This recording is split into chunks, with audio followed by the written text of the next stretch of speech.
who is online and is joining our first webinar for our skincare. My name is Siska Janssens and I'm the head of clinical affairs at MedSkin Solutions. And it's a pleasure for me to welcome Dr. Yuliya Zielinski from the Skinbox today to hold the webinar for us and take us through skin aging and rejuvenation management with key cosmetic ingredients. Before I do a more formal introduction, please note that you are all on mute.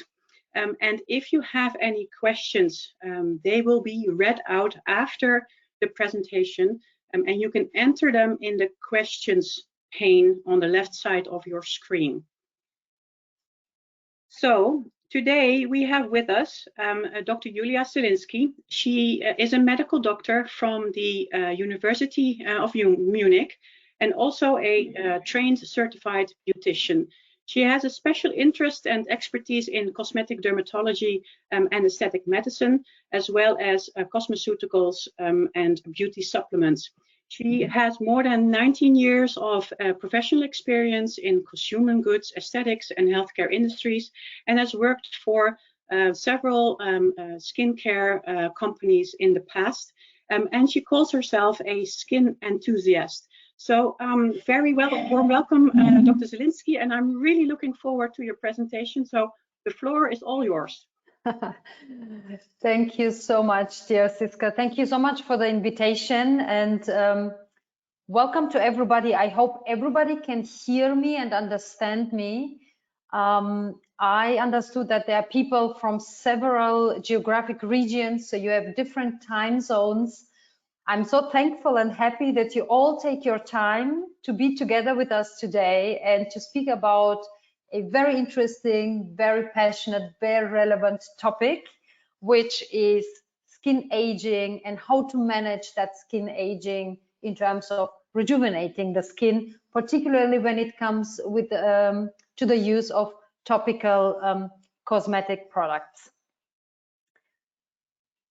So our agenda for today contains 4 major topics. So I would love to start a little bit with the topic of the skin being one of our most interesting, relevant, and alive organ, and jumping into the topic of what makes really a good product and a good formulation and really a good ingredient. Having then a look on skin aging, I am sure all of you know a lot about skin aging, but it is about looking at it again and just remembering some structures, as they will be relevant for us for the last topic, which is how can active and selected ingredients have an impact, a real impact on the right targeted structures in the skin in order to achieve anti-age effect. Let's speak about responsive skin. What is the science behind that? Well, first of all, I am passionate about skin. Siska said it very nicely. I love skin. Skin in every color, in every age is something that I'm extremely interested in. Why? Well, the skin is, this is what you for sure know, is our biggest organ. It is alive. It is perfectly balanced and multifunctional organ, which reacts to any change and any intervention from outside or from the inside in order to give feedback, to protect, or to achieve needed changes. So everything what happens to our skin, it can be a mechanical impact, it can be a temperature a change, it can be something that we intake, it can be something that we use on our skin, will cause a reaction. And for this reaction, skin has its own system and its own messengers, for example, enzymes and hormones.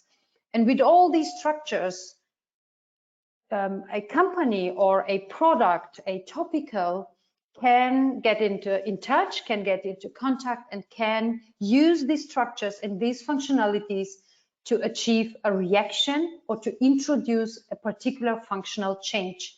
And this is what we want to do.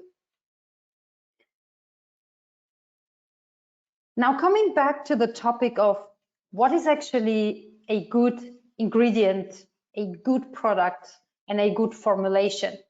As Siska mentioned, I have been working more than 20 years in the different side of the beauty world. I have been in companies having the pleasure to develop new products together with the R&D teams. I had the pleasure to sell and to market products, to communicate these to consumers and professionals. But I have also the pleasure to work with patients and with customers to treat them professionally and to help actually companies to develop new products and to find new ingredients. So what is a good ingredient? You have a bunch of ingredients, formulations, and products which are available. How to choose and what is the criteria for this? Well, let me show you my perception from my experience in the past. First of all, when it comes to ingredients, it is not so much about how much of an ingredient, what is the amount and the percentage, but it is how good is the product in terms of quality. What describes quality? It is the purity of the ingredient and the source. How good do you have control and transparency about the source? How was the plant grown? How was the laboratory creating? If this is something which was created in a lab, how was it created? How was it extracted? And then how do you use, which formulation of this ingredient do you use? Can you use the active form? Can you, do you have the time? Do you want to put the work into it to use the active form, or do you prefer to use the derivatives? Because speaking about achieving a reaction and an answer of the skin, you need the active form of an ingredient. The active form, as the name says, is active. It reacts with other structures, which means it is not stable, it is challenging, time-consuming, and money-consuming to use it into a formulation. But it makes, of course, sense because you don't need time to reactivate the product. If you would use a derivative, you need time until the product or this derivative is turned into the active form in the skin. And this reactivation may also cause adverse reactions that you don't want to have in the skin. And on top, you would need much more of this ingredient in order to achieve a relevant concentration, which is the next topic here, in an active form. Last but not least here, you need ingredients that penetrate. It doesn't help you if an ingredient stays on top of the skin, gives you a nice cosmetic feeling, but doesn't penetrate in a relevant concentration in order to reach out to the targeted structures. If you don't reach your structures, which might be the cell, but it might also be a cascade of signaling that you want to induce. If you don't reach that structures, you will not have a real efficient outcome. Next topic is how to formulate, how to bring or to mix different type of ingredients into one formulation. What is a good formula? Well, to me, a good formula is when ingredients support each other, when they do work together instead of inhibit each other. For this, you need to have the knowledge, you need to have the technology, and also you need to have the motivation to put that effort to create formulation who are efficient, safe, but also who have the right clinical outcome at the end of the day. And then the next step is to incorporate a great formula into a wonderful, beautiful cosmetic product, which will mean that the product is safe, that the product doesn't cause irritation, doesn't cause redness or other adverse events, if possible.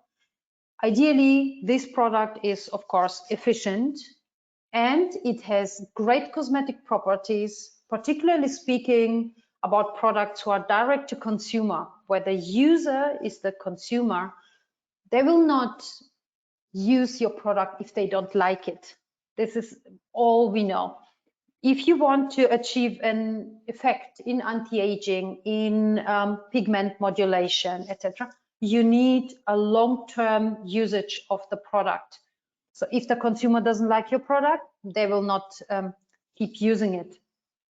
So great cosmetic properties, nice texture, maybe smell if this is needed in a particular product, and also smart handling, which I think is also very relevant for professionals, as you are in a specific situation in the practice, in the office. You need a quick and practical handling of the product, smart packaging, in order to be able hygienically and quickly be able to take out the product off the packaging, for example, to use it on your customer. And last but not least, what is a good professional brand? Having all that nice product.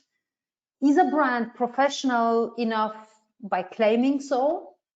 Well, in my experience, I would say that's not enough.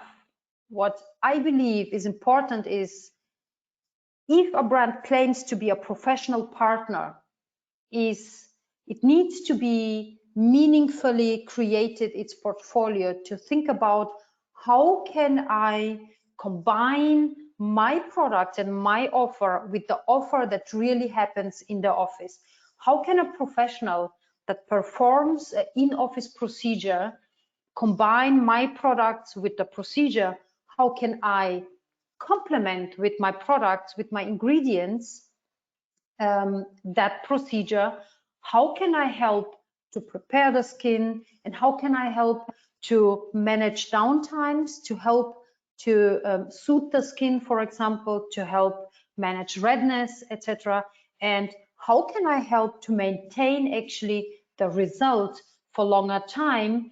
And then with this, to offer the professional an opportunity also maybe to sell products and to keep the loyalty and of the patient.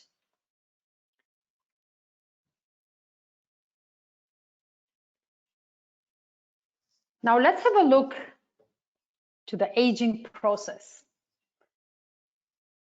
Understanding aging is a never-ending process. There's, first of all, a lot of science always happening, and it depends a little bit from which corner of the professional world you are looking into the aging process. Here, I want to share with you a few coming from the aesthetic medicine, where the role of the skin in the aging is one part of the overall aging. Think on facial aging. It is not only skin, but also the underlying structures and tissues that are below the skin that impact the appearance of harmony, of face, of shadows, of structures. And these changes that occur are, for example, fat loss of fat under the skin, particularly in the facial region. You would have a lot of displacement in fat and also reduction in fat. And at the same time, also reduction of other tissues like bones and muscles, which will have a heavy impact of the overall appearance. Nevertheless, the skin is the structure that we see first. The skin is the structure where the first aging signs like wrinkles, dyspigmentation will appear. And this is the first thing where the customer or the patient will come back to you and ask to perform something, perform a procedure, to give them Botox or to give them the right skincare in order to avoid the appearance of, for example, wrinkles. Now, there is different factors around the aging. Speaking about intrinsic versus extrinsic aging, what is there to say? Intrinsic aging is a genetically determined aging. It is simply the aging process itself, that a lot of processes, a lot of functions change in the pace how they happen and also in the quality how they happen. Versus the extrinsic aging is something that is more under our control, which means this depends more on the lifestyle that the patient and the person would have, which maybe the most frequently mentioned factors like smoking, UV radiation, blue light, or external factors from the surrounding. This would be the ones to heavily actually impact how we age. And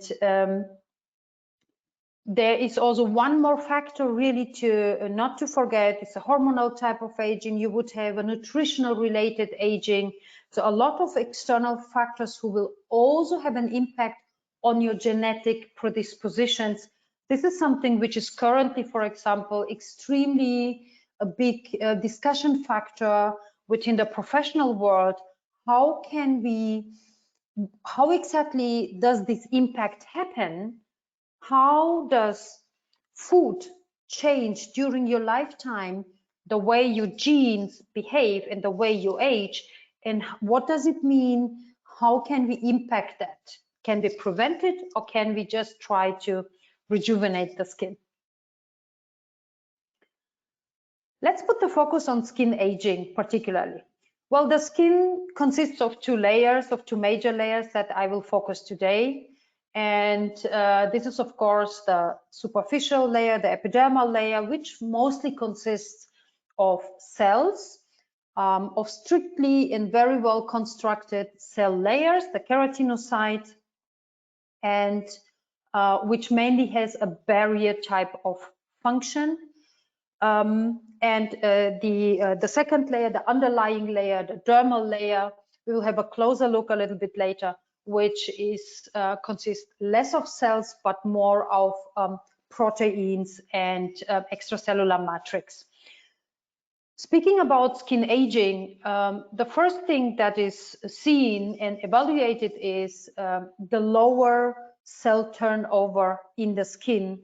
And it's not only the amount of skin cells, of new skin cells that undergo renewing, but also the quality of the cell turnover changes, which occurs to be then on a purer appearance of the skin. The skin is not even, it's not smooth on the surface. And with this, also the oil secretion changes, which leads to a dry and dull skin, some oil patches that you will find, and also the appearance of pores change with this. Pigmentation, the way of melanin production, the amount of melanin production changes, but also the way how it's distributed and how it's stored in the skin changes, which leads to unevenly distributed and stored melanin, and which will lead to dyspigmentation and a lot of frustration actually on the patient side. I will follow up with the next slides on the epidermal versus the dermal aging. I think it is very interesting to see the different structures and how they are involved in the aging, how do they change, in order to understand why particular ingredients are really relevant and efficient targeting these structures. To close this chart, one really interesting topic, and I'm asked a lot of times, what is the difference between rejuvenation and beautification? Well, let's start with rejuvenation. Rejuvenation is if you try to reverse the time, if you really want to bring back functionalities, to repair, to replace, and to restore. Versus beautification means to improve and enhance something that is still there. Let's have a closer look on the epidermal skin aging. Well, the structure of a young epidermis is very well known. It is a multi-layer structure. It undergoes a keratinization process from the basal layer to the upper layers, while the cells restructure themselves, help to produce intracellular elements, and work on a very strong function of a barrier, a really protecting shield, protecting outer shield of the skin. With age, this is changing. What is changing? First of all, the epidermis becomes thinner. The keratinocytes differentiation takes longer, less cells are differentiated, and the quality of the differentiated cells is not as good as before, which leads, they're also not structured and not bounded to each other as before, which leads to the fact that you lose, first of all, the protective ability, you lose the ability to keep hydration and moisture in the upper layers, and the skin loses with this the ability to protect and to strengthen the resilience of the whole skin.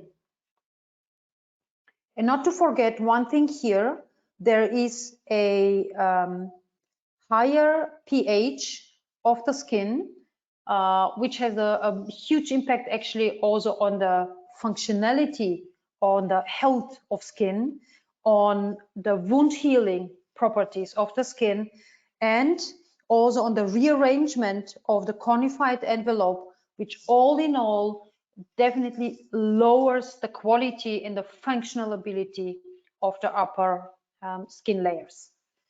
Now moving to the dermis, to the lower layer, the dermis is a different type of structure. It has less cells in it, mostly the fibroblasts, which are well known, and other immune cells, which are included. But the biggest, let's say, structural proteins you will find in the dermis are fibers, collagen fibers and elastin fibers, for example, who have the function to give the density of the skin, to lift up the skin, to be like the skeleton of the skin. And they are part of the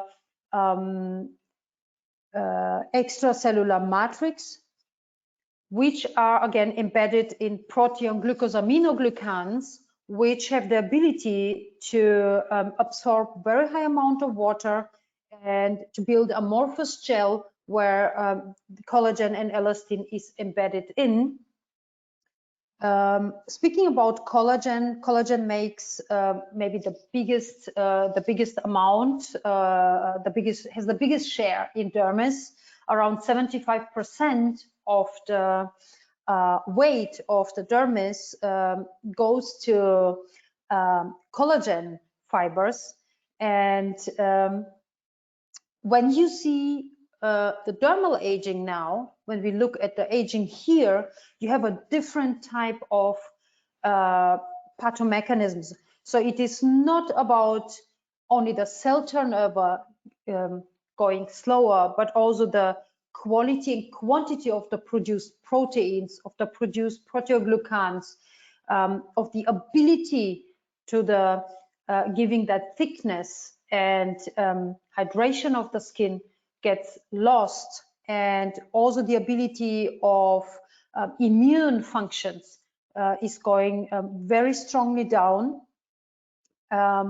which leads to visible signs of wrinkles and of, for example, very dry and thin skin. So looking into how do you approach these different structures, you need a different approach, right? You can't use the same ingredient and try to or claim to be able to have a solution for anti-age if you don't use a combination and if you don't understand how the aging really occurs. So looking into Medskin Dr. Suvelak's approach to this, first of all, what is really the basis and a very relevant, let's say, core of the whole approach is to select, thoroughly curate and select the ingredients, first of all, but then also to keep control on the active, to keep control, where do they come from and how are they extracted, how are they proceeded. So the better control you have about your basic ingredients, the more and higher quality will your formulations and your products have. For this, it is also very relevant. I am sorry, this is my Siri. The next topic is not only understanding actives, but also understanding the need of the customer, listening, continuously learning what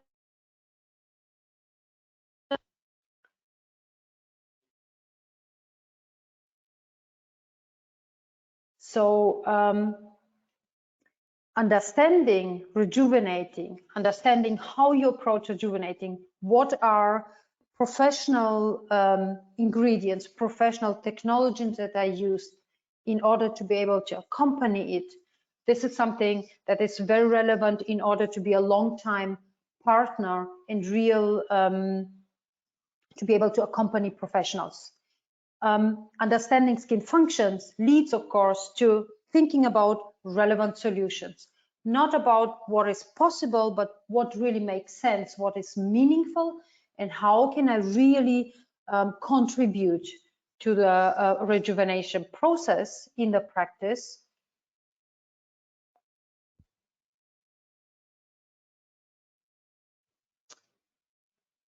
I do.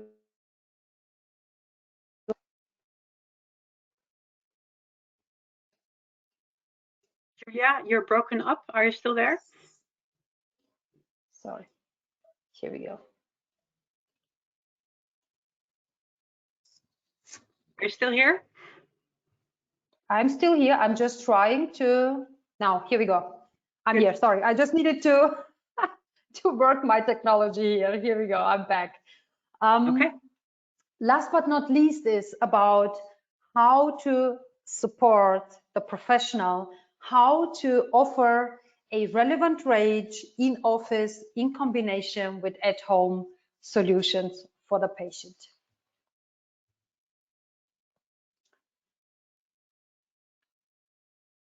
Here we go. Speaking about offering relevant relevant solutions, finally we are here to speak about few key ingredients that we selected out of the portfolio of the Medskin Dr. Suvelak range, which are particularly focusing on the rejuvenation and aging of the skin. These 4 hero ingredients today would be, on the one hand, the combination of alginate and calcium, where you have a combination of a moisturizing carrier with a very potent skin barrier and balance protector. We will speak about maybe one of the most well evaluated and well known, also by consumers and professional known, L-ascorbic acid, a very potent oxidant, also known as vitamin C. We will speak about another hero antioxidant, which is resveratrol, and we will speak about an element which you will find also in the our own skin and other organs, which is collagen. Now let's start with L-ascorbic acid, the vitamin C. With the vitamin C, it is a very potent antioxidant, but if you use it particularly in the active formulation. The active form of vitamin C is the L-ascorbic acid. It is a water-soluble and charged molecule. What is the challenge with this molecule is that due to its very reactive form, it is difficult and challenging to incorporate it into a formulation, into a working formulation, particularly, for example, because you need a very low pH for a maximum penetration on the skin. And remember, if it doesn't penetrate, it will not reach the targeted structure. So penetration is key here. And again, if you can use the active form, this is the ideal situation.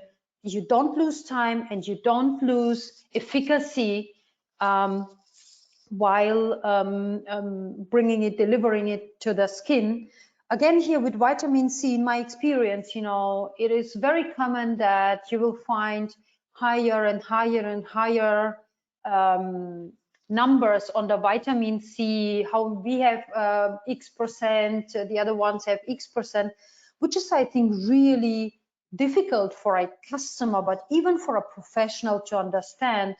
Is product A better than product B, just claiming that it has a higher level of a derivative in its formulation?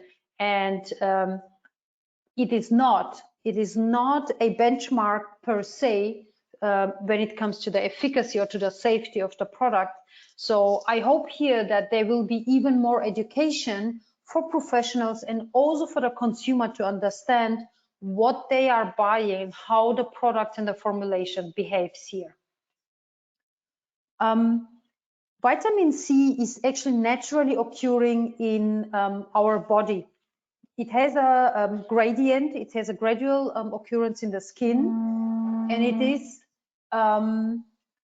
appearing also in other organ systems in human body. You can also intake vitamin C, but the intake depends on the gradient in the plasma. So if the plasma is saturated at some point, a higher intake via food or drinks will not give automatically higher uptake into the skin. So a topical formulation with the active form of vitamin C in a good penetrating formulation is actually key and very well in combination with a good vitamin C level in nutritional intake.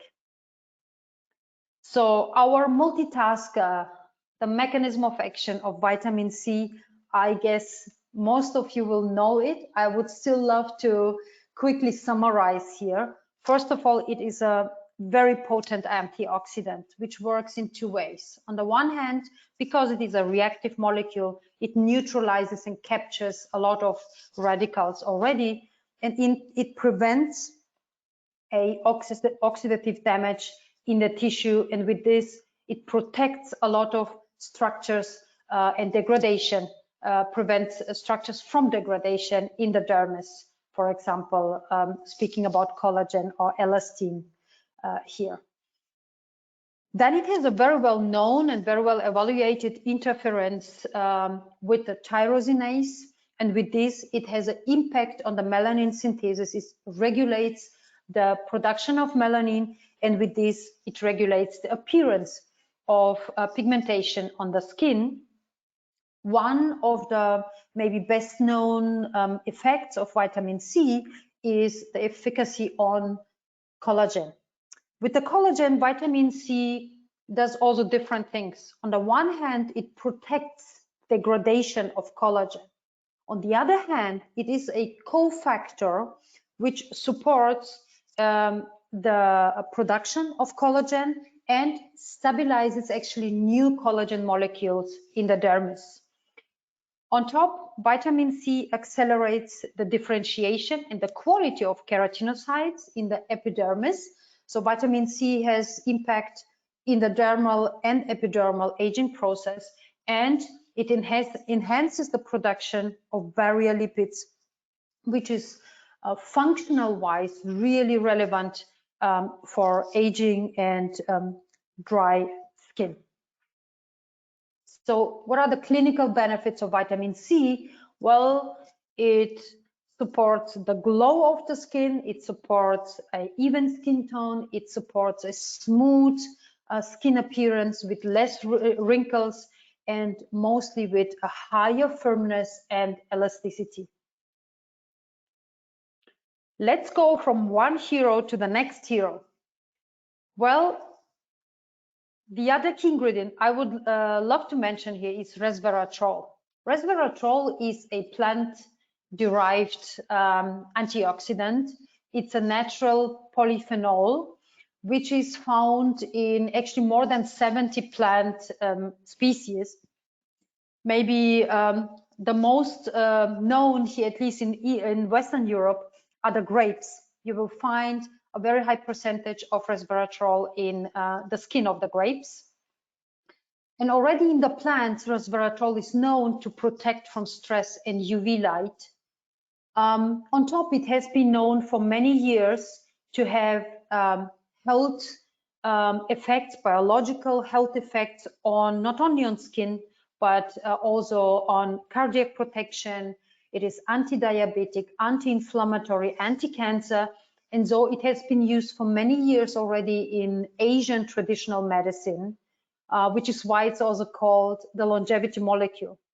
But again, it is not easy to incorporate resveratrol in an active cosmetic topical formulation, as it is partially soluble in water and it is insoluble because it is so reactive with other molecules.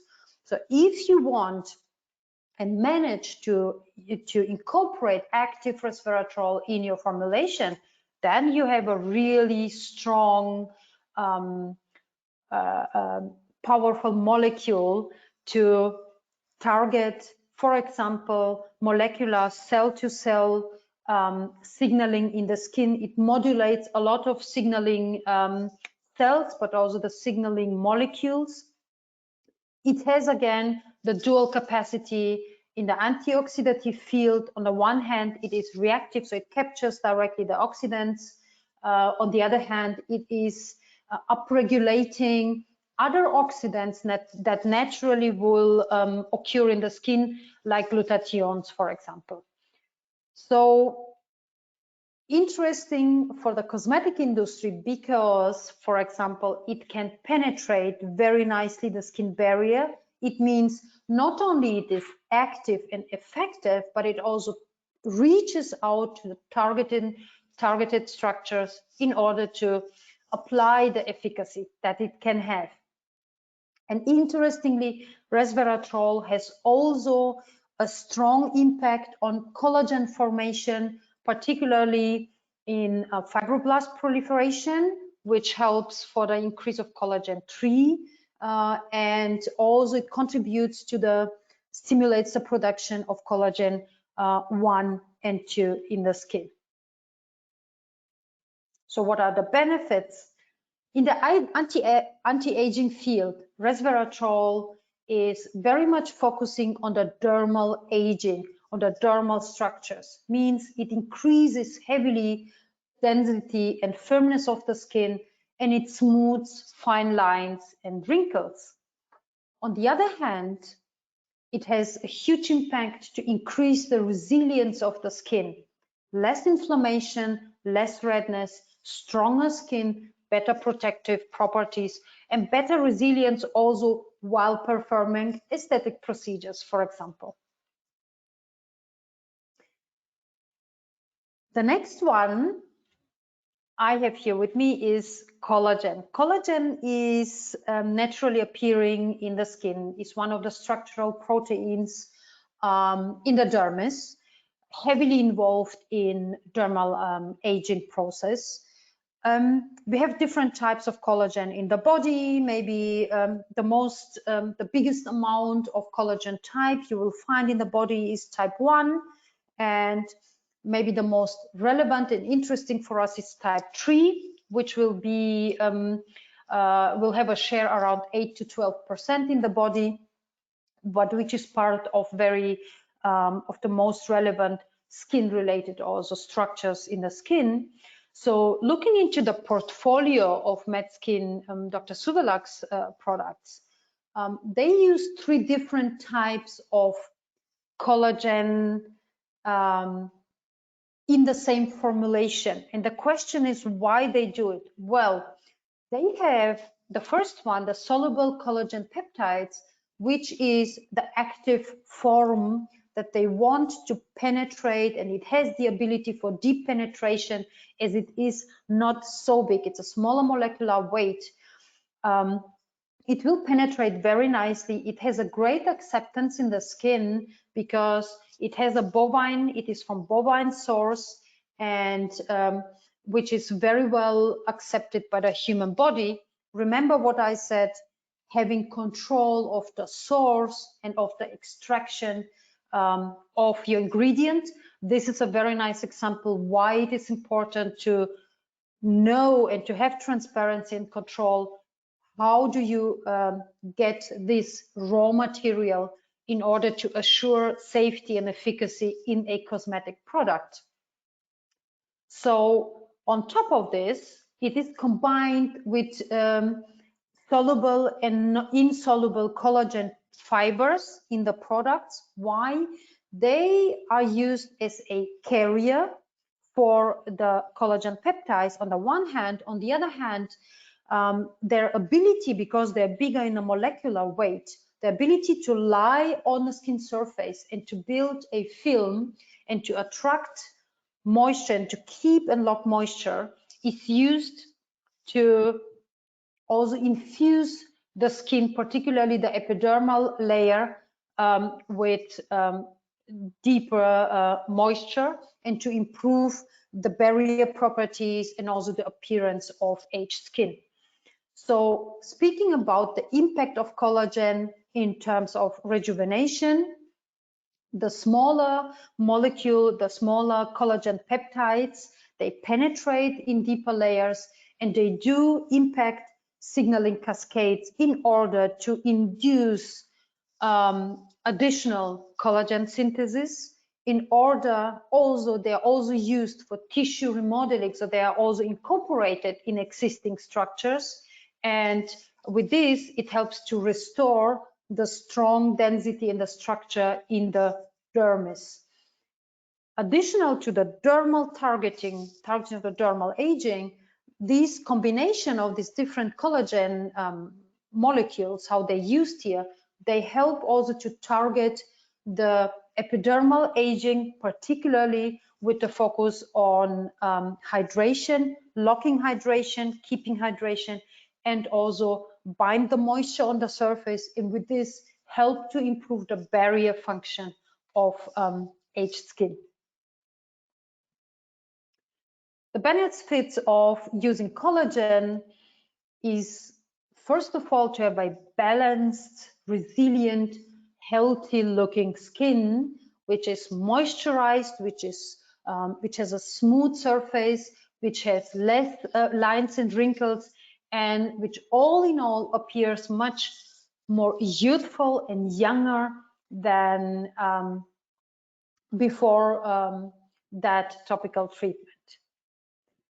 Last but not least, I have here today with me a really underestimated combination of actives which can be used and should be used much more often in skin aging management. Why?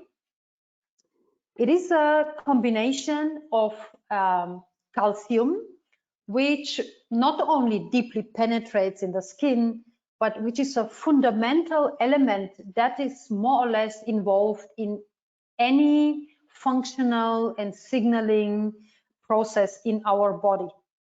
It appears in an epidermal gradient, and it is very close connected to the pH of the skin, which is changing with aging skin. And in this case, it is combined with a transporter medium, which is a polysaccharide biomatrix, an alginate, which is extracted from plants in this case, and which helps to carry the calcium and to apply it for the penetration on the skin surface. So what does the calcium do? So the role of the calcium, as I said, it is a essential part of many cellular processes. It has a gradient in the superficial skin layers, in the epidermal skin layers, which changes with age.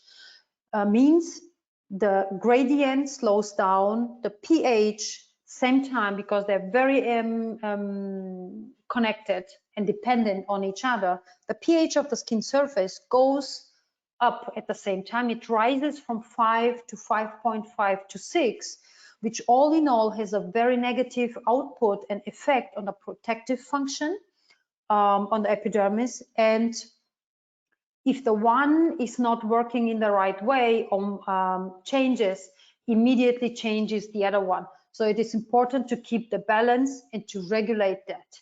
So on top, calcium is part of a regulating system for the expressions of, for example, aquaporins, who are very relevant and important structures when it comes to the deep moisture of the epidermal layers, and also extremely essential element in the formation of the cornified envelope in the epidermis, which all in all controls the barrier properties and the desquamation process, and so the epidermal aging. Alginate, it is a carrier for the calcium in that combination, but also it has its own moisture-related functionality because it is able to absorb a lot of water, builds a film on the skin surface, and with this helps also to bind actually heavy metal ions and to help with the antioxidative process, but also it helps to remove toxins and also corneocytes from the skin surface, and with this to help to achieve a smoother, well hydrated, fresh, youthful skin surface, infuses the upper skin layers with moisture, and together they give the skin a higher resilience, more resistance to the aged and thinner skin, and helps to reduce fine lines and to firm the skin and to achieve this younger appearance and the efficacy at the end. So coming to the end, to me, having a closer look into these active ingredients, which are a selection, we know there are much more, a high amount of active ingredients which are partially used and are or can be effective in combination or alone to target anti-aging. Here we had a closer look on key ingredients which are particularly used in the range of Medskin Dr. Suvolak's products. And I hope I could give you a good overview about this and a good reassurance why these products or these ingredients really work in that combination. And to me, the biggest artistry and the biggest challenge for a manufacturer and for a brand that offers product, particularly to professionals, for medical grade products in combination with consumer related products, is how to select, preserve, and use the right ingredients in the right formulation, in the right concentration, how to penetrate and how to reach the right structures in the skin in order to have real clinical outcome and real anti-aging and rejuvenation results. Thank you very much for listening. Thank you, Julia, for this really nice presentation. And now we have some time for questions. You can put in your questions in the question pane on the right side of your screen, and I will read them out to Dr. Zielinski. I see no questions yet, so I will kick off with then a first question.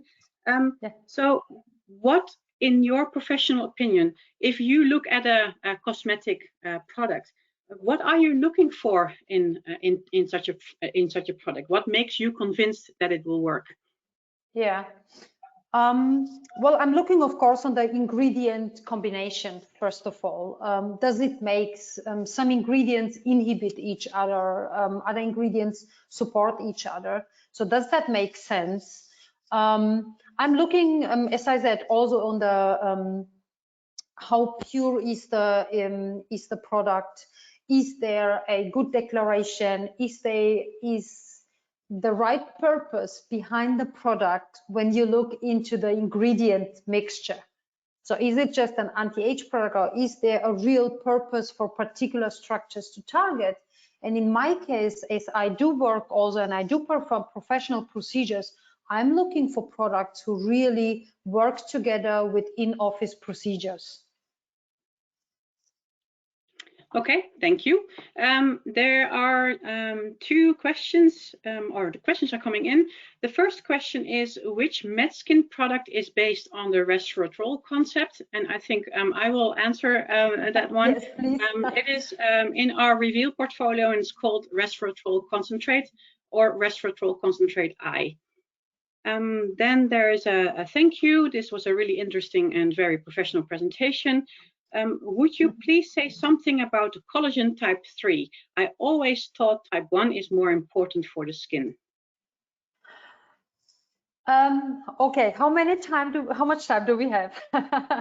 Thank you for that question. It is a very good question.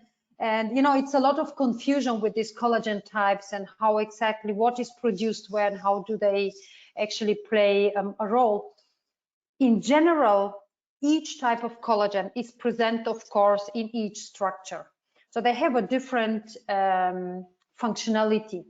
So collagen 3 is very much involved into the collagen as we know it in the dermis, into the fibers, in the collagen fibers, the ones that give the stability and the structure for the skin.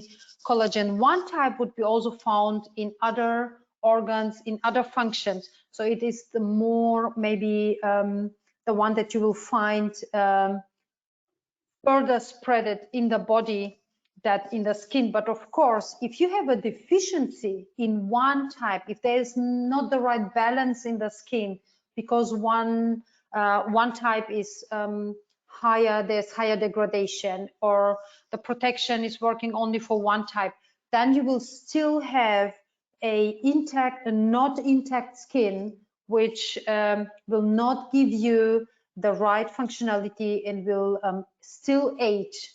So that is so important to really keep actually the eye on all type of the collagen. Okay, by the way, if there is, I'm sorry, I don't. Excuse me. I try to look a little bit on our time schedule, but I would be more than happy if you want to know if you want me to give you a little bit more detail about that. Feel free. Here is my email address. Just drop me a mail, and I'm more than happy to forward some more information on that. Okay, I think we have time for one or two more questions. There's a question that says, if active forms are always superior to derivatives, or maybe not, why do brands manufacturers promote derivatives instead? Is it because of ease of manufacturing and costs?